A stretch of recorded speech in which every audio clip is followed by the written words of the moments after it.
네네.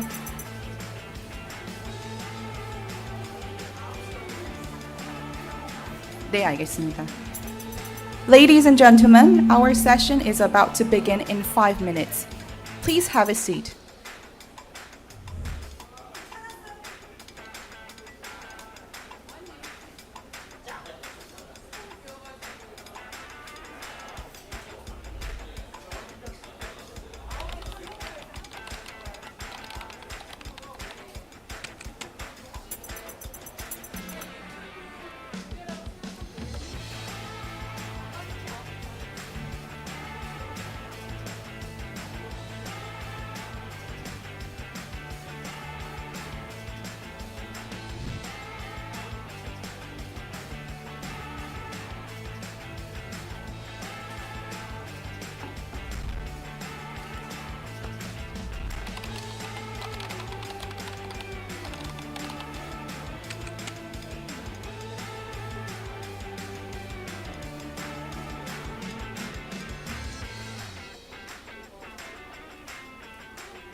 저희 시작하도록 하겠습니다.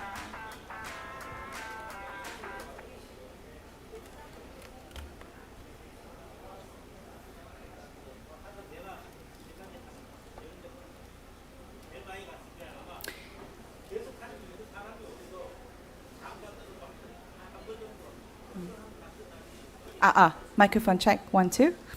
Good morning, ladies and gentlemen. Welcome to the Korean Pavilion Forum of How Citizens and Companies Can Work Together Towards Carbon Neutrality by Korea Green Foundation.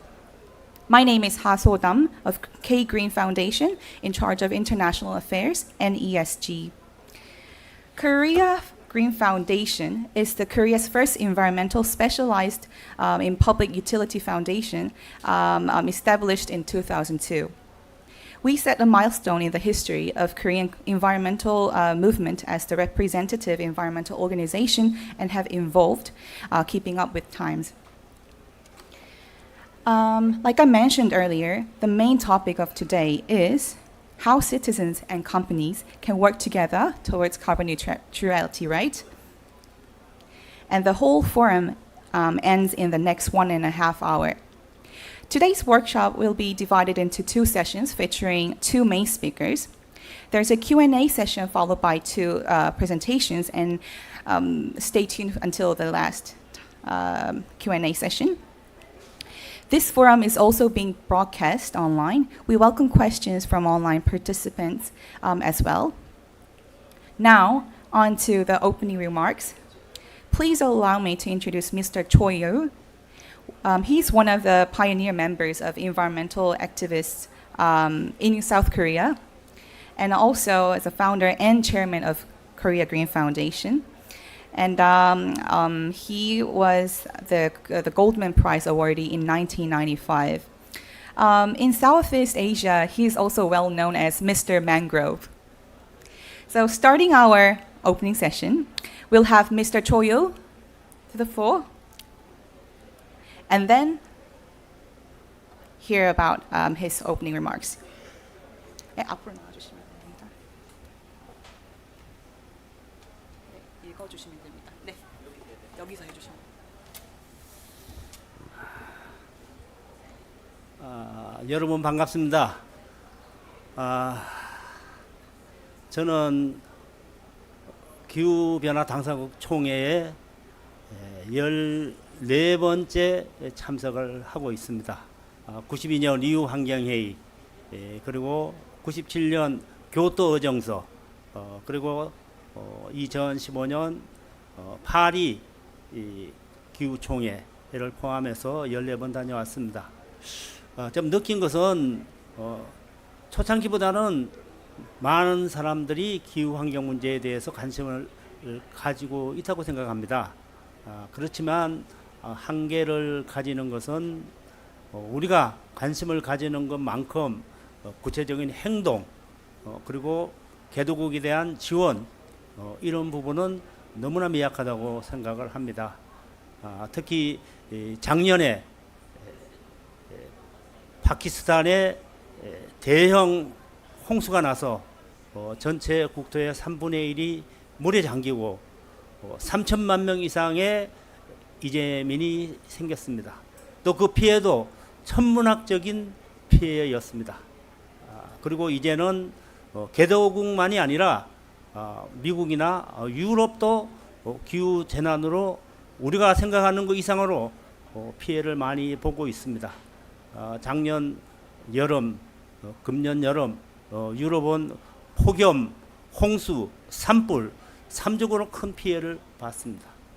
또 금년에는 캐나다에 5월 달에 산불이 나서 9월 달까지 그 산불이 번져서 미국 동북부 약 1억 명 이상의 시민들이 곤욕을 치르기도 했습니다.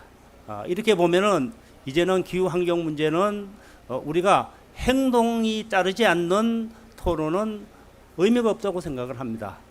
그래서 작년 파키스탄 그 대형 재난을 통해서 손실과 보상 기금을 마련하자고 얘기를 해서 지금까지 모인 돈이 이탈리아를 비롯해서 10여 개 나라에서 8억 달러밖에 모이지 않았습니다.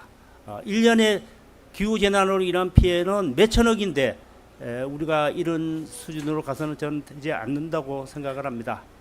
그래서 저는 환경운동을 하면서 이 문제를 해결할 수 있는 가장 좋은 방법은 군사비용을 10% 줄이자. 지금 두 군데서 전쟁을 하고 있습니다. 그리고 작년 한 해에 전 세계에서 군사 비용으로 사용된 비용이 2조 2천억 달러입니다. 천문학적인 숫자입니다. 그것을 10%를 줄인다면은 2천억 달러 정도의 비용을 해마다 만약에 군사비를 줄여서 기후 환경 문제를 해결하려고 한다고 하면은 저는 그래도 희망이 있지 않나 이런 생각이 듭니다. 그런 면에서 저는 지금까지의 기후 총회, 기후 회담이 너무 국가 중심, 자국 중심의 생각에 머물러 있지 않았나 생각을 합니다. 주변에 NGO나 또 이런 문제에 관심을 가지고 있는 사람들은 이제는 국가 중심에서 지구 환경 전체를 함께 해결할 수 있는 그런 시스템으로 가야지 기후 환경 문제를 해결할 수 있는 방안이 아닌가 생각이 됩니다. 오늘 저희들은 두 분의 강사님을 모셨습니다. 서울대 환경대학 원장님께서 문화로 기후 위기를 대응하는 그 사례로 지난 20년 동안 서울국제환경영화제를 중심으로 해서 오늘 발표를 할 예정입니다. 또 한 분은 김상우, 김현장 ESG 담당 책임 변호사님이십니다. 변호사님은 탄소 중립을 위한 시민사회의 사법적 노력이라는 내용으로 발표를 하고 그 다음에 홀로에 계시는 분이 질문과 토론을 하는 이런 형식으로 할 예정입니다. 여러분들 또 관심을 가져주시고 오늘 참여해 주시기 바랍니다. 또 환경재단은 10시 30분에 기후환경 문제를 가지고 이재석 씨가 만든 퍼포먼스를 또 할 예정입니다. 그 모임에도 많은 사람들이 참여해서 실제로 기후환경 문제가 우리 자신의 삶과 죽음의 문제라는 것을 인식해 줬으면 합니다. 오늘 여러분들 진지하게 들으시고 토론해 주시기 바랍니다. 고맙습니다.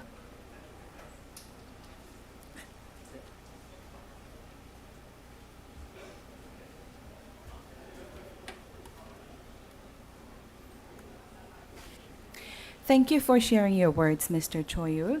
Let me deliver his message in English very, very briefly. So, as demonstrated by climate change, climate crisis, and climate emergency, the words associated with climate are becoming ever fiercer. It is a positive sign that the Loss and Damage Fund was officially launched after the opening ceremony of the UN COP28, the first day. But what is more important is who will provide how much funds in a responsible way.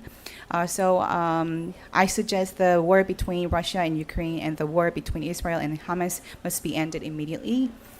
And 10% of the military spending of the 15 countries that spends the most on military spending must be used to resolve the climate crisis. As we have done for the past 20 years, the K-Green Foundation will take the lead in responding to the climate crisis by working with governments and businesses and civil groups in various Asian countries. Thank you. And now on to the keynote speech. Let me introduce Ms. Yoon Soon Jin. She is currently the Dean of the Graduate School of Environmental Studies at Seoul National University. She'll be talking about the responding to the climate crisis through culture. Yes, please welcome Ms. Yoon Soon Jin.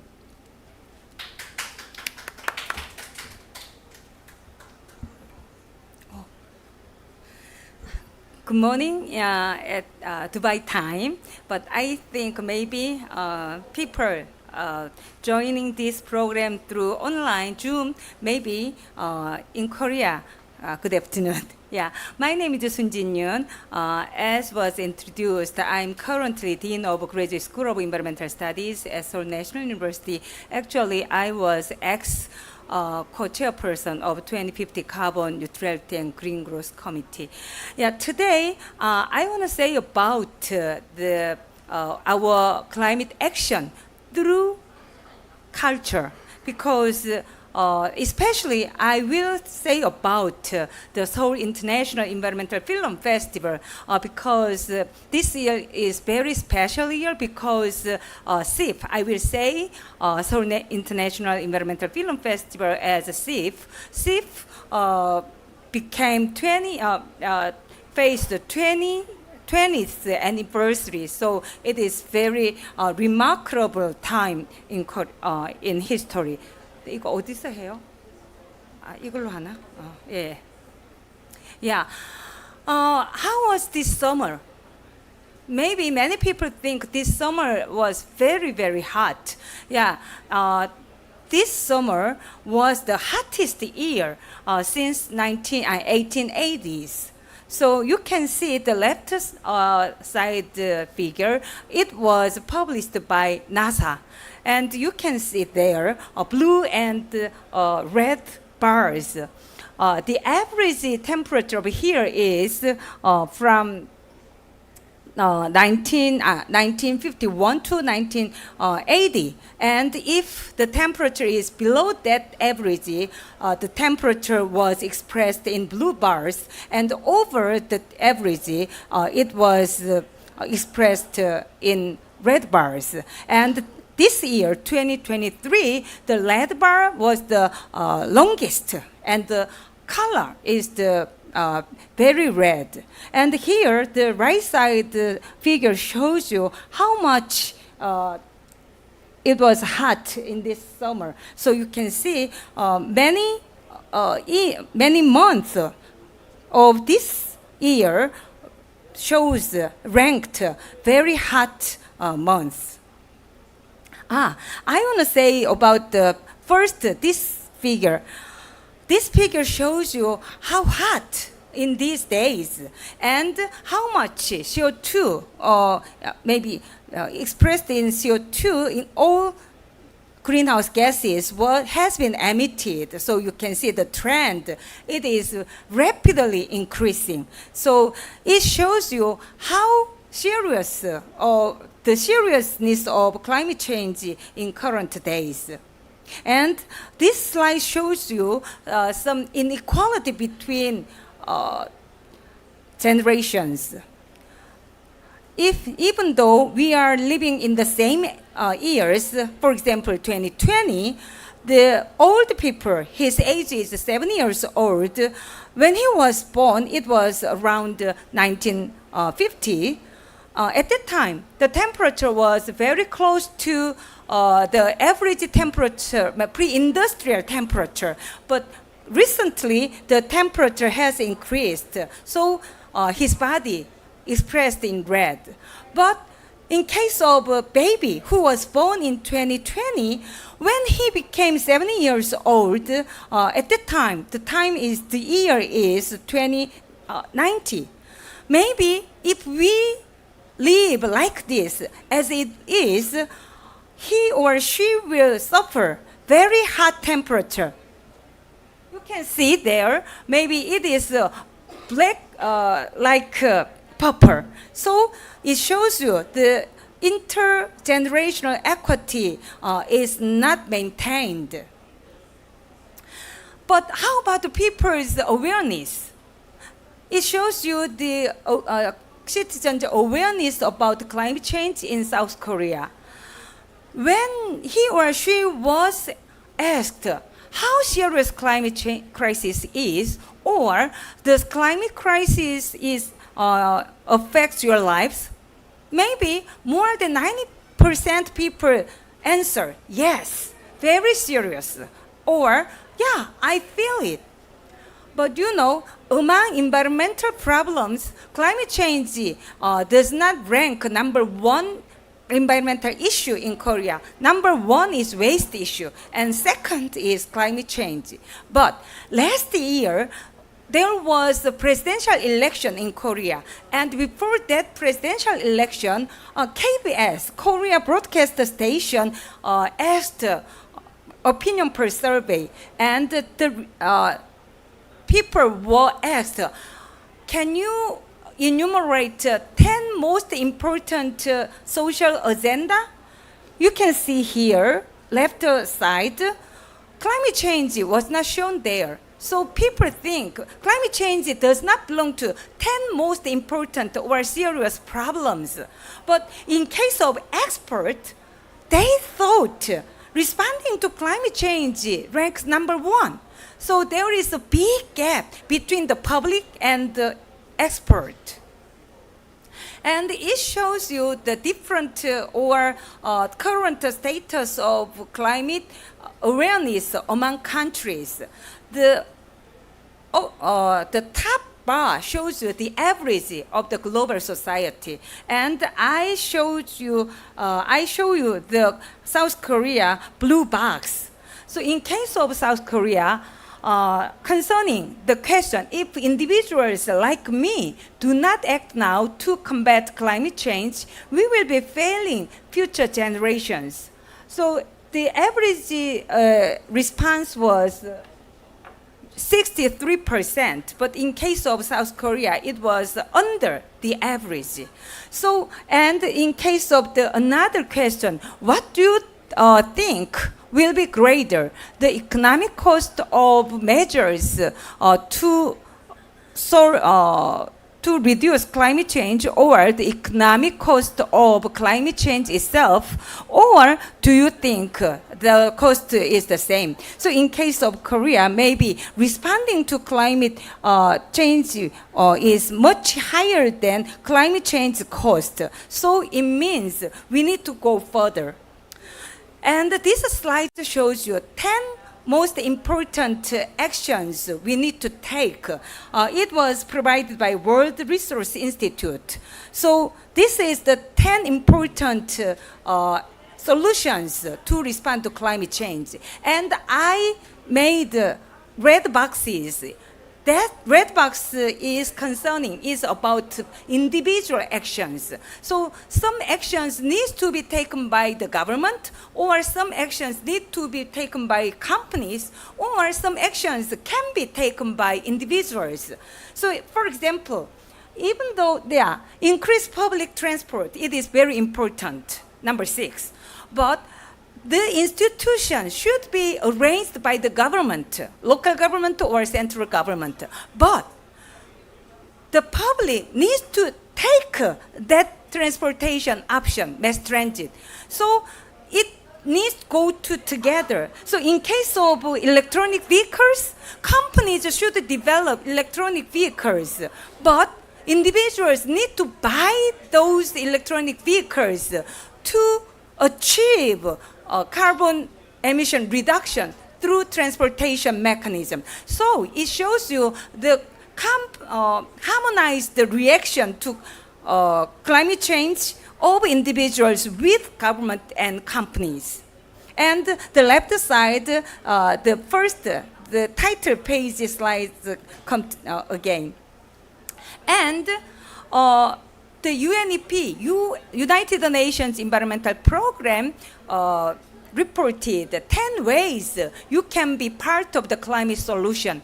So those solutions we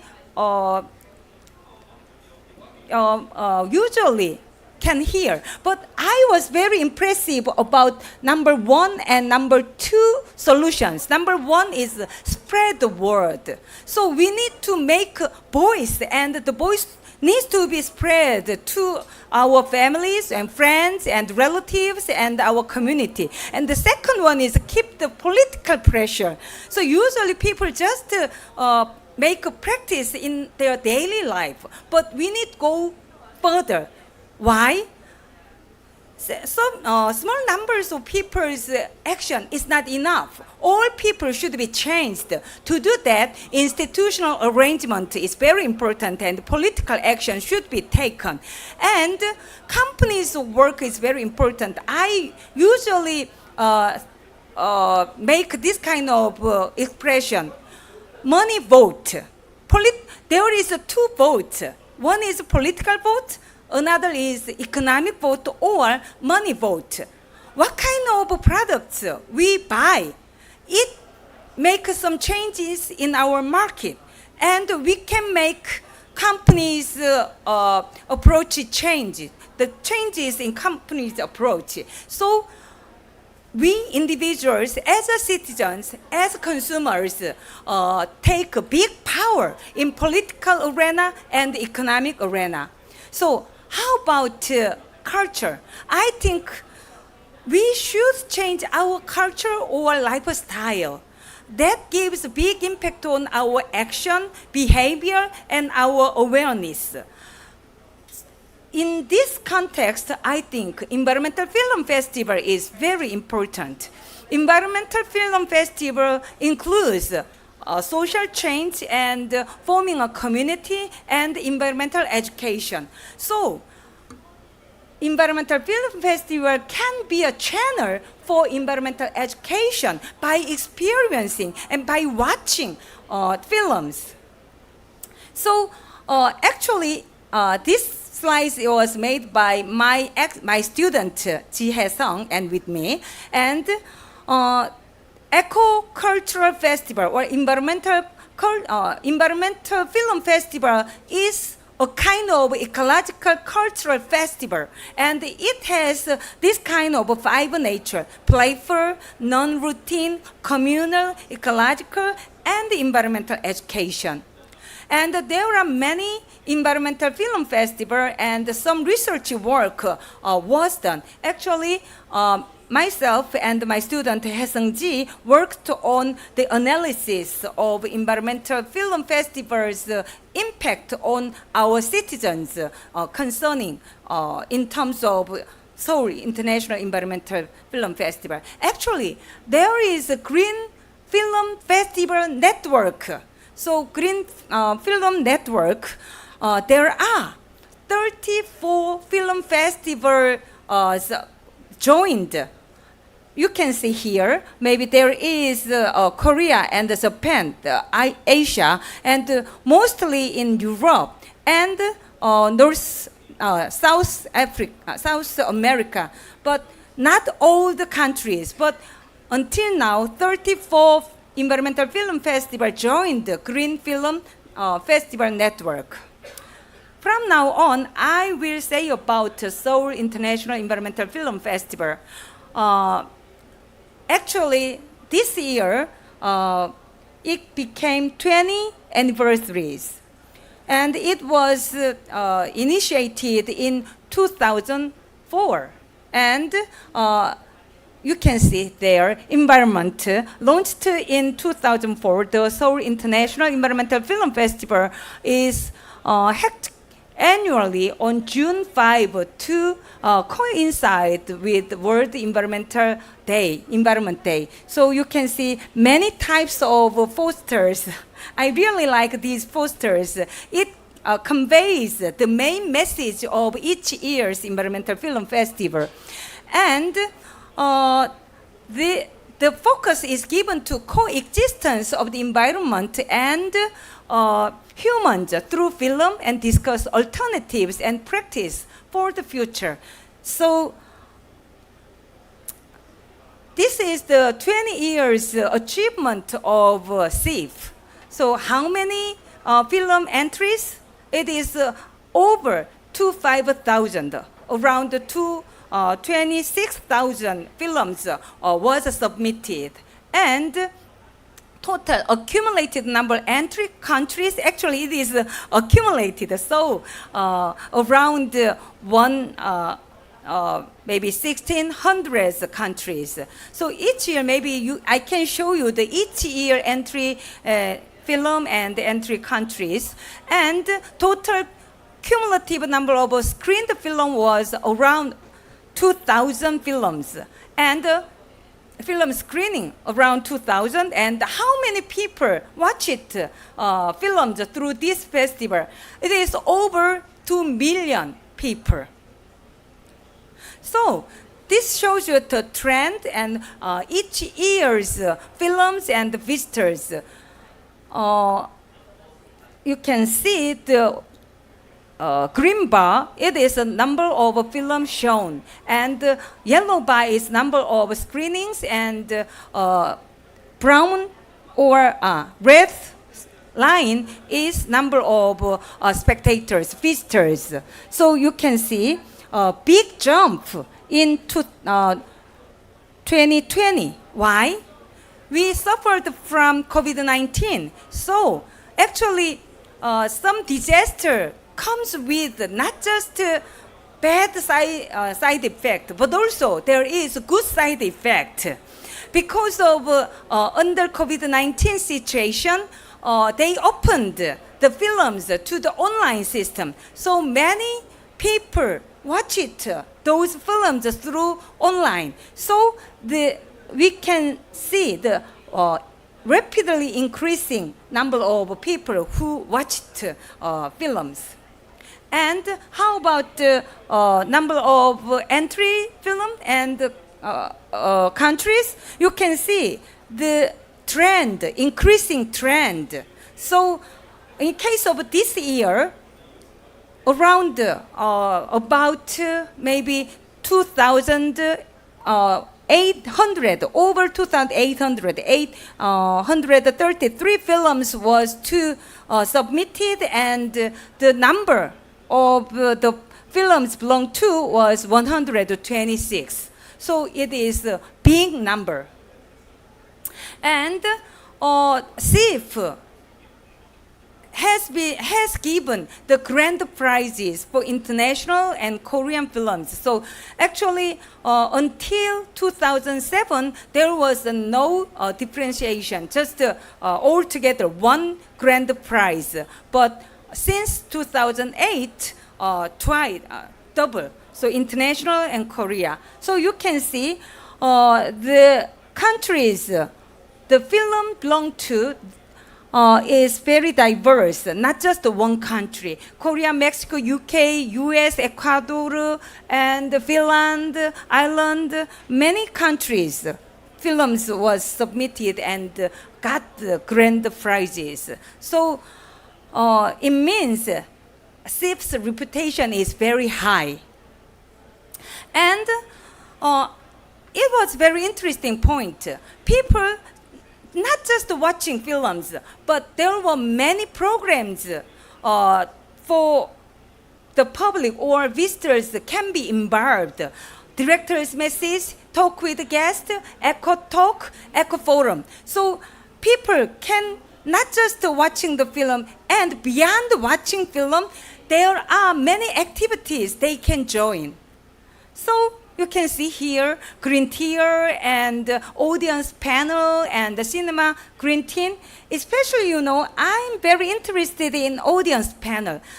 The grand prize, some prize was selected by audience panel. So they can become the committee member to evaluate which film is good or wonderful for them. So it is very participatory program, I think. And actually, my student I made some research targeting the audience who participated in CIF. And we asked, what is the CIF to you? The CIF is franchise, so personally and socially. They answered, in terms of individual, it is a kind of experience and a channel for environmental education. And in terms of social dimension, they emphasized the holistic value of the global environment, and they thought some kind of connection, especially it is some attachment to ecological culture. So this kind of both dimensions worked through CIF. It was good. And those activities can be expressed like 4 dimensions. Watching, not just watching, communicating and experiencing and being together. Such kind of activities are very impressive to the participant. And they thought not just watching, over beyond watching. It was very nice to communicate among themselves because in that case they can feel some kind of solidarity. They are not alone.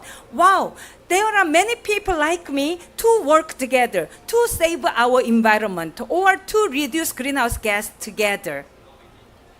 So they felt I'm not alone. We are all together. Yeah, it is the same dimension. So, what is the contribution of the Environmental Film Festival, especially SIF? I think it stimulated people's environmental concern and it called attention to the environmental problems. So it can be the basis for cultivating ecological sensitivity. And it stimulated discovery of problems and it can stimulate people to work for solution, to maybe to find out some solutions. And it records nature's right and animal rights. So, you know, there are various films which deal with some animals' rights. So people can think about animals' life through those films. That is very nice. So they can understand the ecological values. And SIP contributed to imagining a better society beyond not just the dark side of environmental destruction. It stimulated the people to think about, to imagine better life, and maybe in which environmental values can be expressed or achieved. So it is very nice, and it make people to discover the possibility of solving environmental problems all together, and people can share a sense of solidarity, and people can be stimulated their motivation and willingness to practice. This kind of activities can be made by SIF. But there are challenges, there are tasks we need to solve.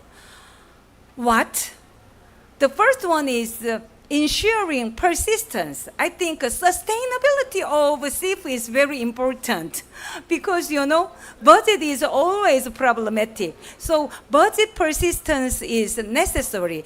Always, so, you know, this kind of a film is depending on government subsidy or companies, some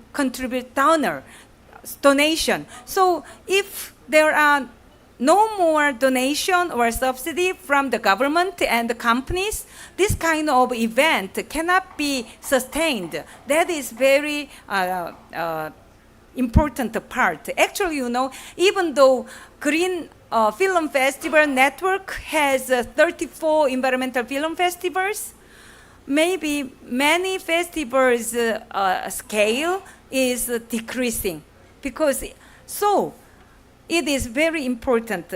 Currently, in case of SIF, Ministry of Environment and Seoul Metropolitan Government has supported this festival, but nowadays they don't want to support this event anymore. So it is a big threat to the sustainability of SIF.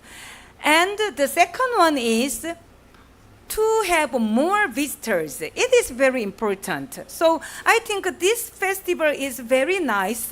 It means more and more people should have a chance to enjoy together.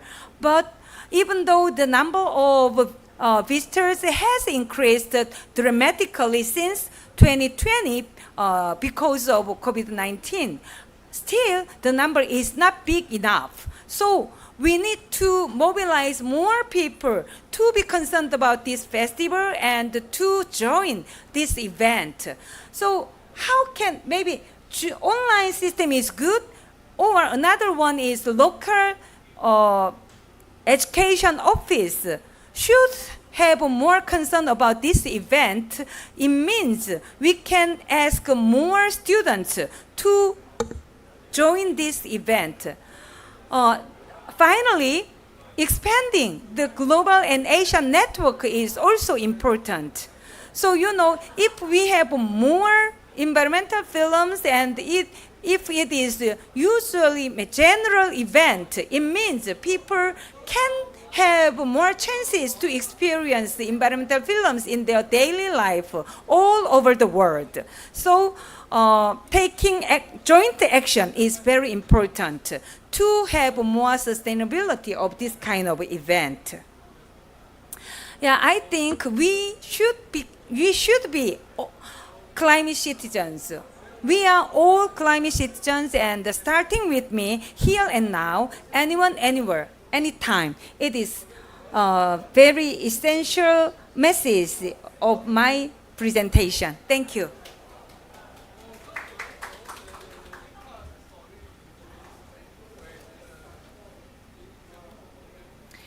Thank you, Ms. Yoon Sun-jin, for the amazing insights. I was actually very surprised to see the extra diverse impact of the eco-film.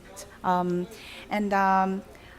to the next session, we'll have the next speaker coming to forward.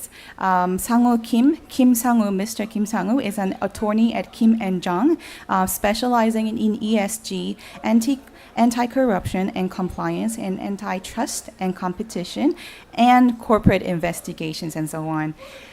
He also was served as a corporate compliance officer, head of global legal affairs team at Samsung Electronics Korea, and he also served as a public prosecutor for 13 years.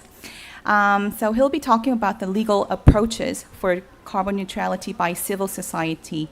Please welcome Mr. Kim Sang-woo.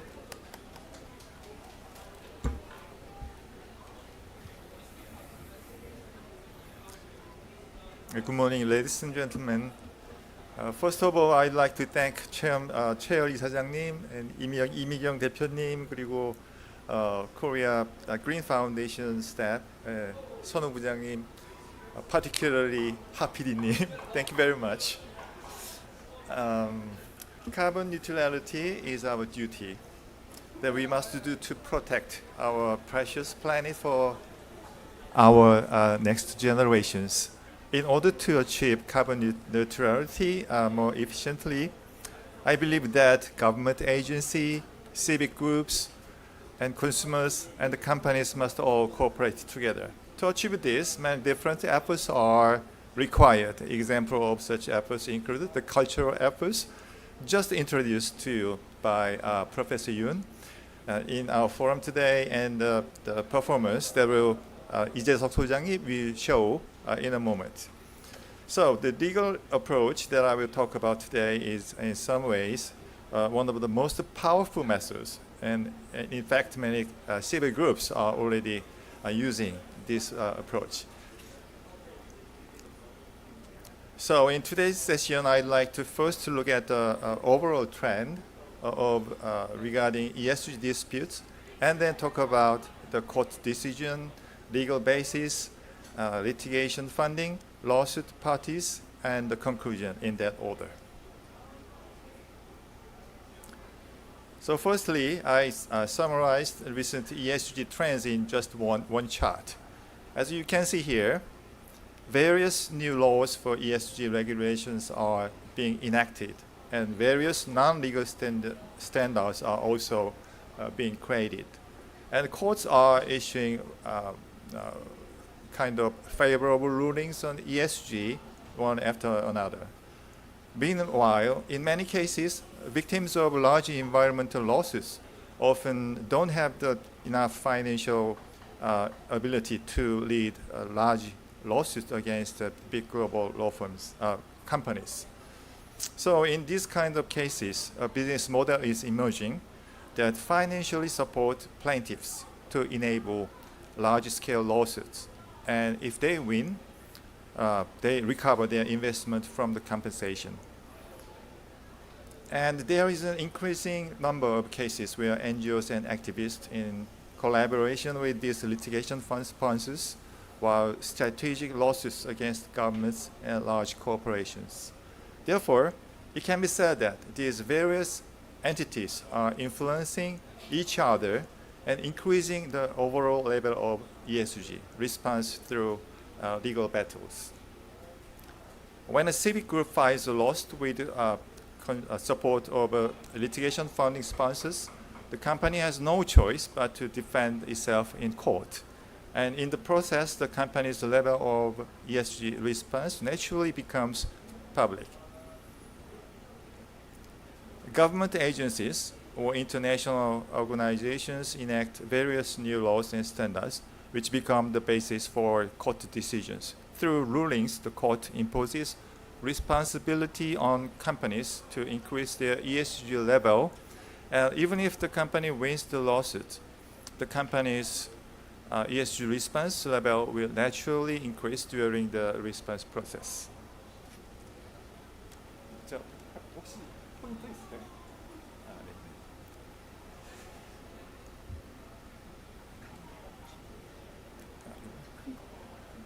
이거 넘어가는 거. 포인터. 레이저 포인터. Okay, it's okay. So next, let me introduce favorable decisions for ESG. Recently, ESG laws have been increasing rapidly around the world, and it is understood that more than 2,500 climate litigations are pending globally now. Looking at the contents, the first box you can see here is a lawsuit over greenwashing, and the second one, cases of silence and non-disclosure in violation of the obligation to disclose information and matters related to climate change or the environment.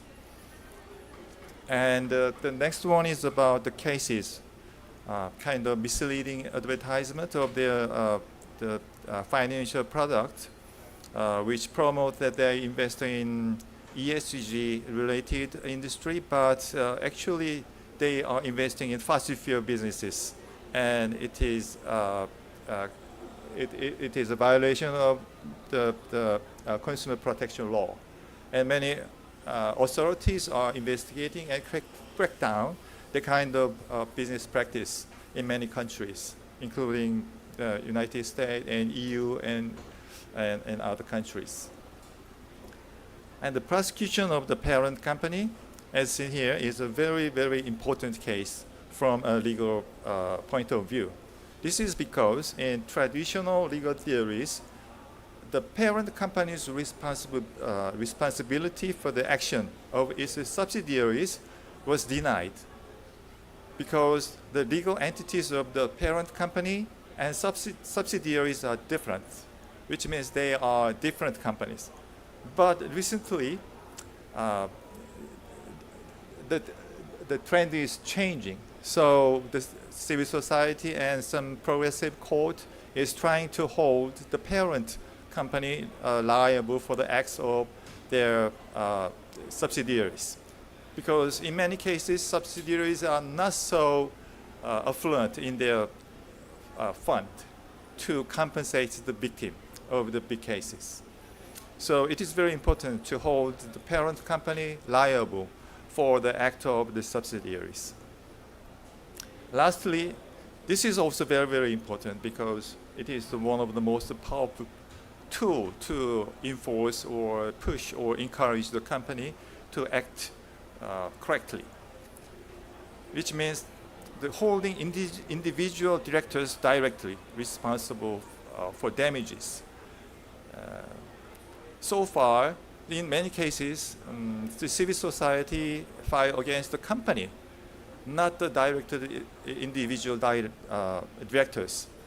But if we can hold directors individually, it will be a big threat to the executives in the company, and they cannot have but act properly. So I'm going to introduce this case later in this presentation. So recently this kind of lawsuit were filed in Netherlands, but it was rejected, unfortunately. But it is true that it's a very threatening tool for directors. So you can see the very important landmark case in the lower part of this presentation. And in this case, the Dutch court, ruled that Dutch Shell must reduce carbon emissions not only in the region where the plaintiffs live, but also in all regions around the world where Shell does business. In fact, this is a very, very broad admission of responsibility in light of the existing legal theory. And the more important thing is that the basis for the responsibility, which is not a special law, such as the Environment Act or Air Pollution Prevention Act, but a violation of the general duty of care under the civil law.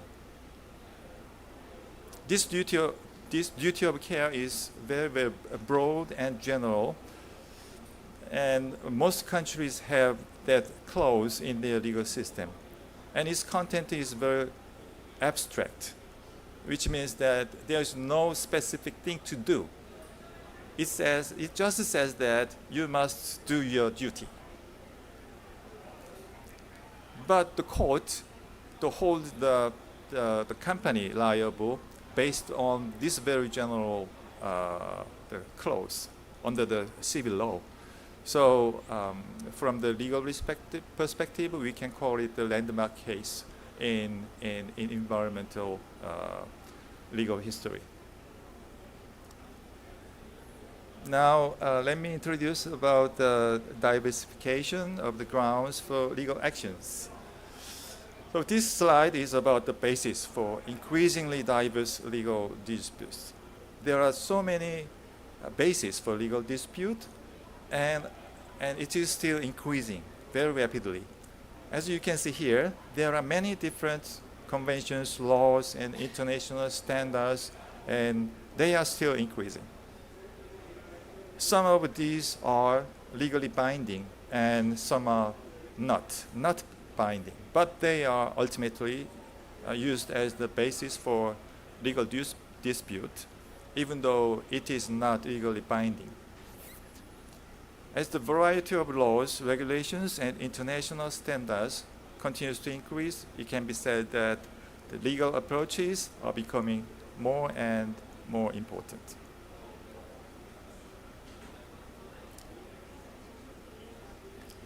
Now, I'm going to talk about so-called litigation funding firms.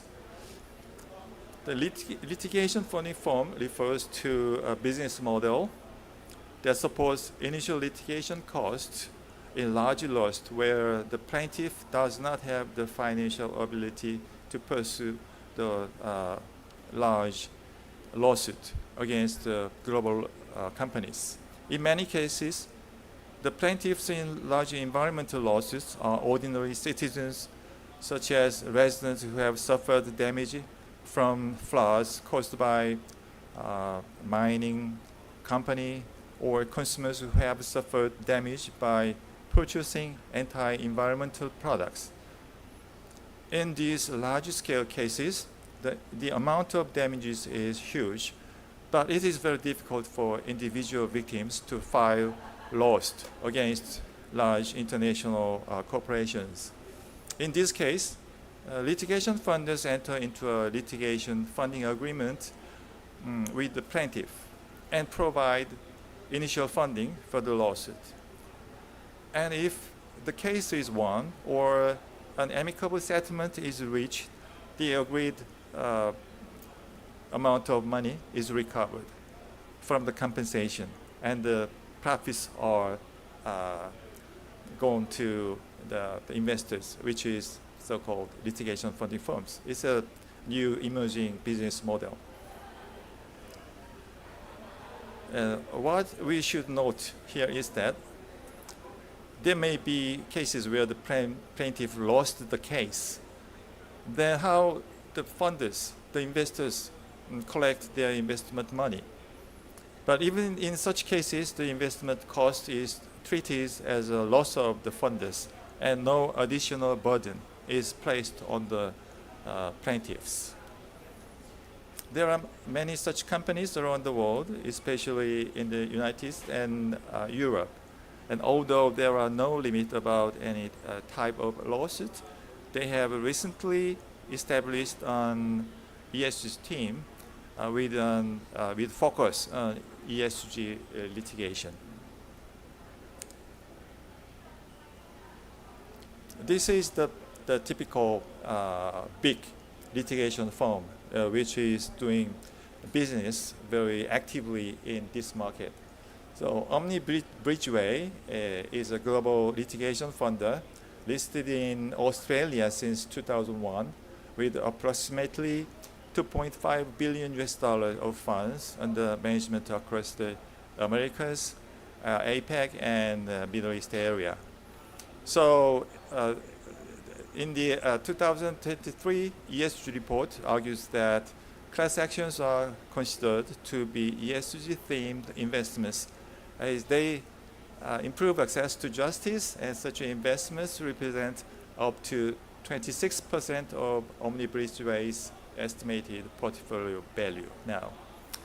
And next firm is Ethereum.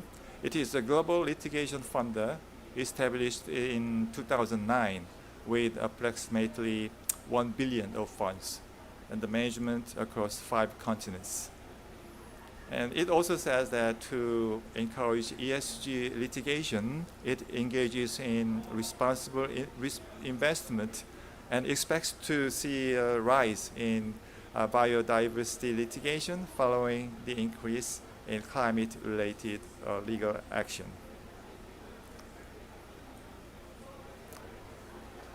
And Woodford is also one of the biggest litigation funding firm in UK, and it announced it will invest in a consumer class action based on Sony's alleged violation of antitrust law.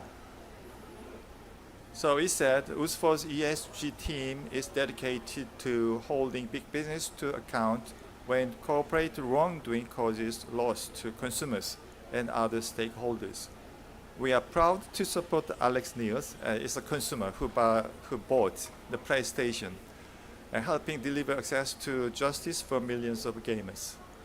With the launch of this claim against Sony, and with more landmark cases being worked up, Woodford is now clearly established as the most successful ESG and litigation finance business in this area of UK collective readiness.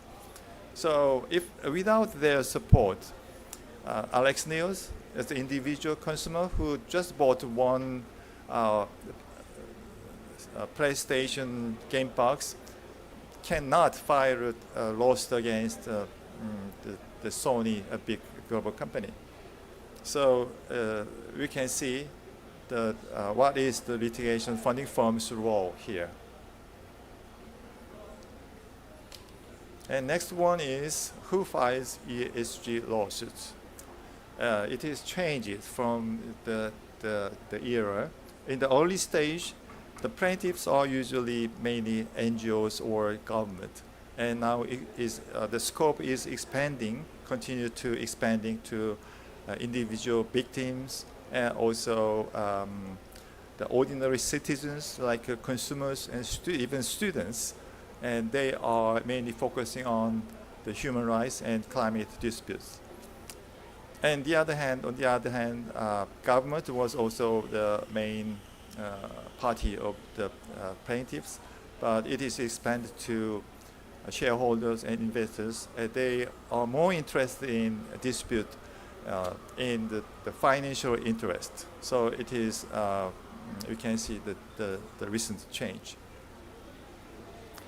Now I'd like to introduce a very interesting case which was filed in Korea.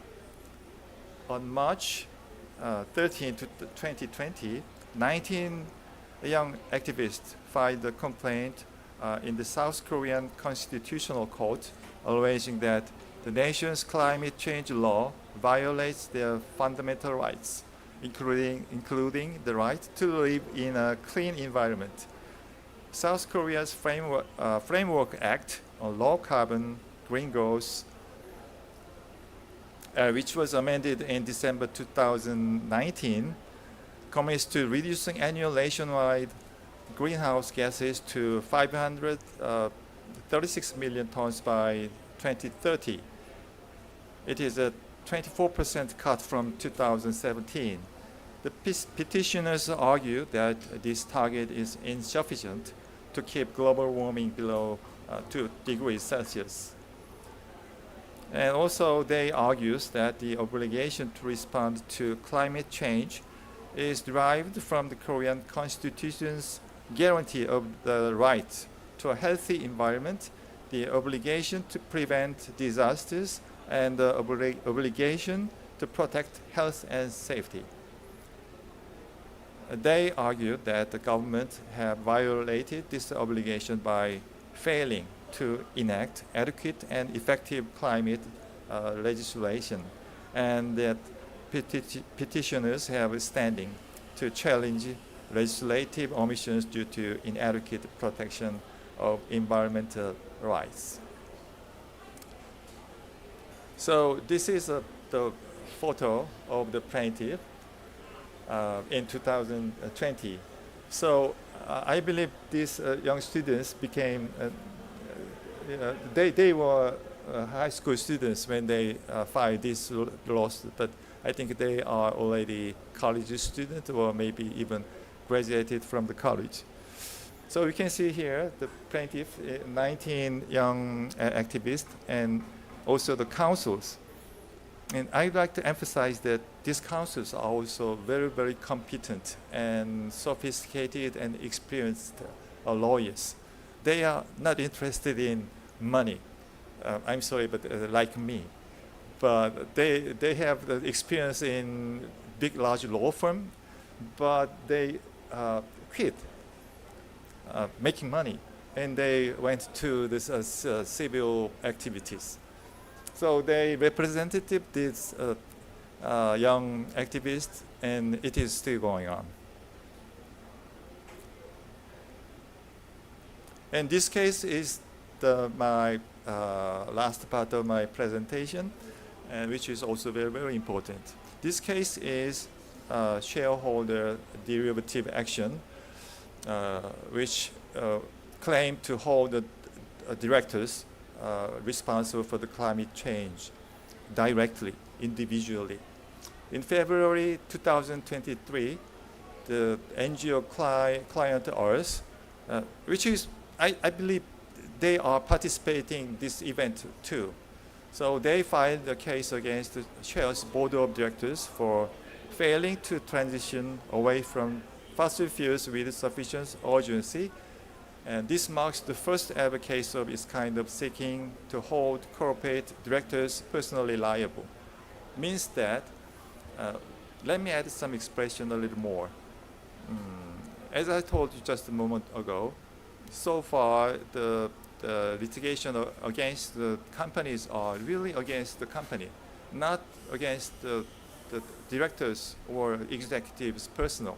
But this case, they ask the directors to compensate the damage the company suffered to the company, not the plaintiff.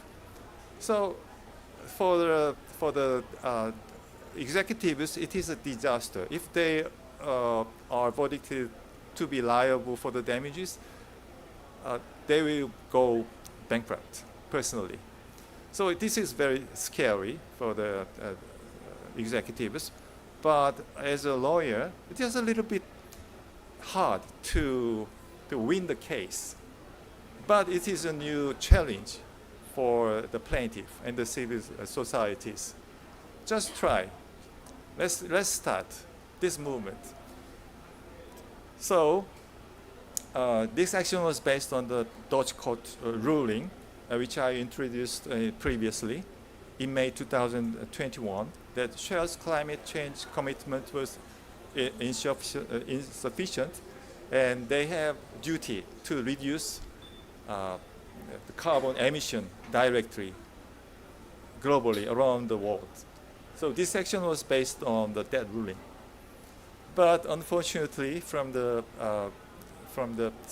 civil society's perspective, in May 2023, the UK High Court dismissed the case, which means client us lost the case, and the directors, the executives won the case, and the client us application to appeal, the decision was rejected last month. Only last month means November, very recently. But this case was world first in seeking to hold corporate directors personally liable for climate change risks, as well as a groundbreaking attempt to secure much needed clarification on the legal obligations of directors in a time of environmental crisis. So now, conclusion is that for carbon neutrality, citizens from across all, every society must participate and cooperate together. And a diverse range of actions, such as cultural and artist campaigns like SIF, just been introduced, have been, we have to work for that kind of activities. And I'd like to stress that among them, legal actions by civil society could be one of the most powerful and threatening tools to the companies. But I don't want to fight against the company. So we have to cooperate and work together. It is more important. So the court decisions have immediate binding force. Such approaches can be one of the most effective ways to realize carbon neutrality goals. But I hope we don't have to use this kind of tools. Before that stage, we have to talk to the corporations. We have to cooperate with global companies. And this is my firm belief as a former executive from Samsung Electronics. They understand this kind of trends. And they also understand how important to protect and preserve our planet for our next generation. So we have a very strong tool from the legal perspective, but I hope we don't have to use this tool. And before that, we could work peacefully and harmoniously for our next generation. Thank you very much.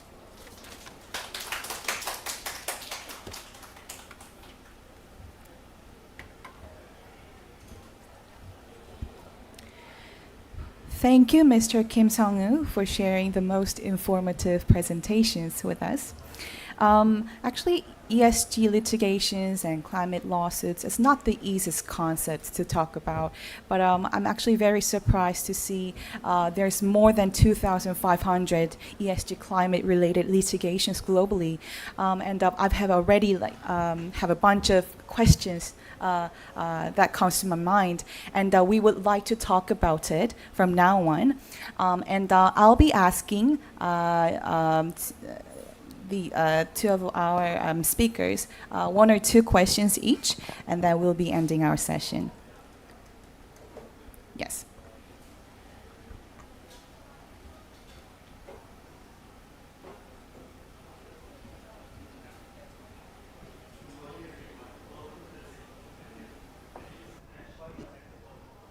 Yes. So the first question is for Ms. Yoon-Sun Jin. And you mentioned about the importance of global networking, right? And expanding it. And I would like to hear about how to expand it and strengthen it. Could you elaborate on that, please? Thank you. Yeah, actually, as I presented, there is the one network, Green Film Network. So already 34 environmental film festivals joined that network. But I don't know how they actively involved. So maybe their mission is their target is to expand more environmental films in each country. They said they want to work to have more than one environmental film festival in each country. So, but still, as I mentioned, the scale of environmental film festival is not big enough. So, those who are concerned about this kind of approach should make effort together. So, and actually, we need keep Seoul International Environmental Film Festival. So, it is our mission, and we can help other countries to be involved in this direction too. Maybe, especially I heard in case of Japanese Environmental Film Festival, it is a little decreasing. So we need to help them to work more hardly. So, and we can make our connection to work on environmental film festival happen in Southeast Asian countries, and maybe in Dubai or in other region. So we have a conventional network, and we can make them to be concerned about this kind of approach. So we can make some kind of solidarity. Thank you for the question. International cooperation will be the key, I believe. And one more question for Ms. Yoon Seung-jin. Out of all the eco films that you've watched so far, could you please recommend just one? Yeah, it is very hard, tough question. But recently, this year's grand prize was given to Korean film, Sura. I really like the film. That film is about some ecological changes that happen in Saemangeum reclamation area, and maybe World Jamboree was maybe held there, but it was very notorious. Actually, those regions should not be we should not have reclamation there. So actually currently, because the 갯벌을 영어로 뭐라 그러지? 갑자기 생각이 안 나네. 갯벌. Let me find it. mud 아닌데? So in English, it's foreshore. Foreshore. Foreshore. Foreshore. Yeah. I Mud don't- flat. Mud flat. Yeah. Such that area is very important for blue carbon. So it absorbs many carbons. So recovering Saemangeum area is also good for climate action. So, but anyway, Sura shows us how beautiful the nature as it is. And actually, some person, so one main character said, I have a kind of a scene because I watch it, very beautiful scene. So he cannot forget it, and he think that kind of scenic view should be shared with our next generation, future generations. So it was very impressive, and the director observed that area since 2006, and so that film shows us how our nature is fragile and vulnerable, but if we pay attention to our nature and give effort to recover it, that recovery happens very soon. So we should give our attention to that field, the Saemangeum area, and we should recover that area in an era of climate crisis. Thank you for the amazing answers. Yeah, sure. Can I ask a question to Professor? Of course. Well, as far as I understand, Sura means in Korean is food for the king. Uh-huh. Is that right? Is yeah, that right? Yeah. But Okay. the meaning is very beautiful, a kind of 금강산 like that, 금수강산 like that. Okay, So okay. Sura is very beautiful. Beautiful mud flat. scenery? Yeah, scenic, beautiful area. Yeah. I see. Yeah, actually, I watched that movie 3 times. Okay. The first, when I watched it, I cried a little. The second, more crying. The third, it moved my heart. It was very beautiful and painful because we are losing our beautiful area, and the many lives living there are disappearing. So, but because they opened the construction area, so the flood, the area is recovering. So it gives some touch on our heart. Wow. I highly recommend to watch Sura, everyone who's watching this forum. And yes, let's move on to the next question for Mr. Kim Sang-woo. And you introduced a lot of legal actions and those cases.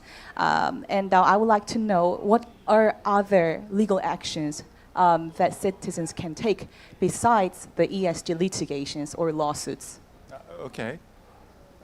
Before answer the question, I have to acknowledge that the cultural approach is more powerful than legal approach after listening to your presentation.